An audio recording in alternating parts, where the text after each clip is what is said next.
Mas Anies adalah orang yang tidak layak berbicara etika, ujar Pak Prabowo dalam debat malam itu. Kenapa? Ini penjelasannya.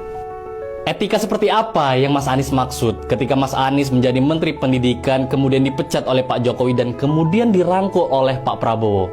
Etika seperti apa yang Mas Anies maksud ketika Mas Anies datang ke rumah Pak Prabowo dan akhirnya keluar dengan rekomendasi sebagai calon gubernur Jakarta?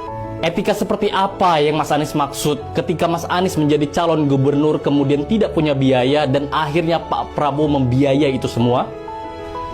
Etika seperti apa yang Mas Anies maksud ketika Mas Anies terjun ke masyarakat, nggak ada pasukan perang dan akhirnya Pak Prabowo memerintahkan semua pasukannya, seluruh kadernya di Indonesia ini, bukan hanya di Jakarta, untuk menolong Mas Anies Baswedan untuk menjadi gubernur Jakarta?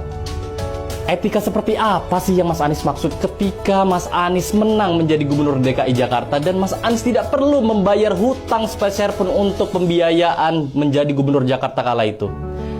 Etika seperti apa yang Mas Anies maksud ketika Mas Anies menang menjadi gubernur DKI Jakarta dan Mas Anies gak perlu membayar hutang kampanye Mas Anies sendiri?